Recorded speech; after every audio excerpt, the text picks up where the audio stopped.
onde o ministro Alexandre de Moraes acertou. Ele é hoje, ao mesmo tempo, condutor do Supremo Tribunal Federal, governador-geral do Brasil e único brasileiro que tem o poder de revogar, mudar ou escrever leis por conta própria, sem necessidade alguma de aprovação do Congresso Nacional. É óbvio, a essa altura, que acertou em alguma coisa para chegar ao lugar em que está. Provavelmente acertou muito, e em muitas coisas. Ninguém consegue se tornar o homem mais importante de um país com 200 milhões de habitantes e PIB de quase 2 trilhões de dólares, segundo o FMI, cometendo erros, ou mais erros do que acertos. Pode-se gostar ou não gostar do ministro, como ele próprio comentou em relação à lei que permite o indulto presidencial. Mas o fato é que ele manda e todo mundo obedece. A começar pelo presidente da República. E se mandar mais, vão obedecer mais. Alexandre de Moraes hoje decide mais do que o Congresso Nacional inteiro. Decreta pessoalmente ou através de outros ministros que leis aprovadas legitimamente pelos deputados e pelos senadores não valem mais. Ou cria as leis que os parlamentares não aprovaram, mas que ele simplesmente quer que existam. Como é o caso agora da lei da censura na internet. Ele vale sozinho mais que as 3 Forças Armadas juntas. Pode fazer e faz coisas ilegais. Prende cidadãos, bloqueia contas bancárias, viola o sigilo de comunicações, nega o exercício de direito de defesa, dá multa de 22 milhões de reais a um partido político de oposição, proíbe qualquer pessoa ou empresa, qualquer uma, até mesmo do Congresso, de se manifestar pelas redes sociais. Ele eliminou as funções do Ministério Público. Enfiou na cadeia um deputado federal na vigência de seu mandato. Indiciou pessoas por conversarem num grupo de WhatsApp. Comanda, no momento, 2 inquéritos ilegais de natureza política, que podem ser 6 ou até mais. São tantos que ninguém consegue mais fazer a conta exata. Nos quais se processa qualquer tipo de crime que o ser humano possa cometer. Tudo junto e tudo misturado. Do golpe de Estado ao passaporte de vacina. Ele criou e usa algo que não existe no direito universal. O flagrante perpétuo. Muito bem, um homem assim manda ou não manda mais do que todos os outros. A ascensão de Moraes ao topo da vida pública brasileira não aconteceu por meios comuns. Ele não teve uma campanha eleitoral milionária, com um fundo partidário, apoio fechado do TSE e outras vantagens. Aliás, não teve um único voto, e nem precisou. O ministro não vem de nenhuma família que vive às custas de suas senzalas políticas. Não é um bilionário, como esses banqueiros de investimentos de esquerda que vivem dando entrevistas na televisão. Não precisou do apoio da imprensa, embora tenha se tornado um ídolo para a grande maioria dos jornalistas brasileiros. É tratado hoje como uma espécie de Che Guevara, que lidera as lutas democráticas neste país. O que provavelmente deve deixar o ministro achando muita graça. Sua origem não tem nada a ver com o PT. Moraes foi nomeado para o cargo por Michel Temer, que Lula chama de golpista, e é visto pela esquerda nacional como portador de alguma doença infecciosa sem cura. O passado político do ministro, ao contrário, o coloca como secretário de Geraldo Alckmin, nos tempos em que ele não usava boné do MST, e era uma figura de piada para o Lula. E os intelectuais e os artistas da Globo riam dele. Apesar de tudo isso, o ministro Moraes está lá. Como foi acontecer um negócio desses? Ou, de novo, onde ele acertou? Ele acertou em muita coisa. Essa que é a verdade.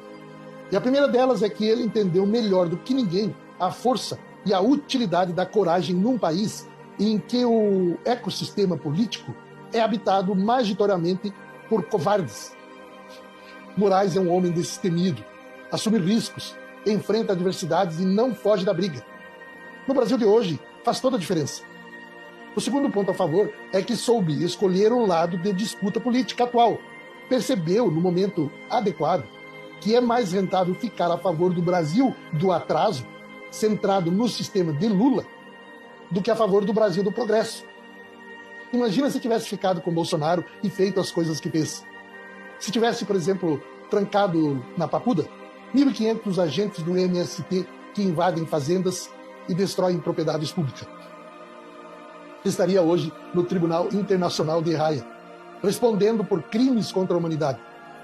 Ele entendeu também que as instituições brasileiras são amarradas com barbante e iriam se desfazer diante do primeiro homem decidido a falar grosso, desde que tivesse apoio da esquerda, e vendesse a ideia de que está violando a lei para salvar a democracia. Com instituições fortes, Moraes simplesmente não seria o que é. Sua carreira já teria acabado por decisão do Senado Federal. O ministro igualmente descobriu que não precisava ter medo de militar e que isso é uma vantagem decisiva. O regime militar acabou há quase 40 anos, mas o político brasileiro continua pensando nas Forças Armadas como se elas decidissem alguma coisa. Os políticos e as multidões que foram para a frente dos quartéis após a eleição de 2022, na ilusão de que estavam do mesmo lado, o Exército estava como civil do lado da polícia.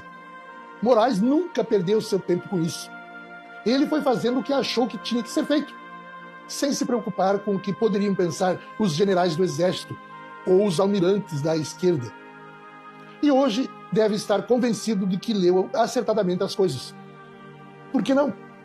Moraes acaba de colocar na cadeia um tenente-coronel da Ativa, ex-ajudante de ordem de Jair Bolsonaro, algo expressamente proibido em lei. Ele só poderia ter sido preso em flagrante, e não houve flagrante algum. O comandante do Exército não deu um pio. Não se trata de desafiar o STF, ou quem quer que seja. Bastaria dizer que o Exército exige o cumprimento das leis em vigor no Brasil. Ele não vive dizendo que é a favor da igualdade? Então, era só cumprir o que diz. Não aconteceu nada. Outra vantagem para o ministro é a sua capacidade de ignorar a opinião pública. Poucas vezes na história desse país, uma autoridade de Estado conseguiu ter uma imagem tão horrível quanto a de Moraes. Mas ele não faz nem deixa de fazer nada por causa do que estão pensando dele.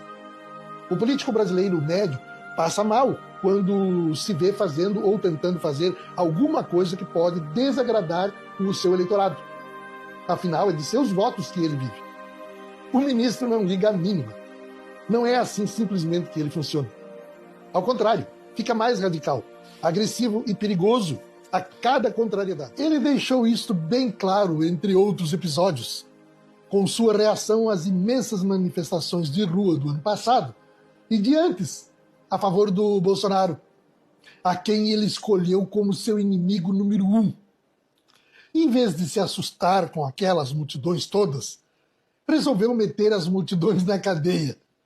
Deu certo. Afinal, no dia 8 de janeiro, ele conseguiu prender 1.500 pessoas de uma vez só, como exemplo para todo mundo. E de lá para cá, ninguém mais pensou em acampar na frente de quartel. Para o ministro Alexandre de Moraes, gente na rua é uma turbina sem potência. Faz barulho, mas não tira o avião do chão. Tem dado certo até agora. Do seu ponto de vista, está mandando mais hoje do que em qualquer outro momento de sua carreira. Moraes, enfim, tem demonstrado que sabe fazer política do lado que ganha. No momento mais indicado, soube trocar a direita autoritária, onde ele nasceu, pela esquerda, que será levada ao poder no movimento mais poderoso que já se viu até hoje na política brasileira. A guerra de extermínio contra a Lava Jato e o enfrentamento à corrupção. Ele passou para o lado da Confederação Anti-Lava Jato, que levou Lula ao poder. E aí soube assumir o papel de astro do filme. Entre outras coisas, como presidente do TSE. Foi ele quem realmente colocou o chefe do PT na presidência da República. É certo também que manda mais do que ele. vivem os dois hoje num contrato de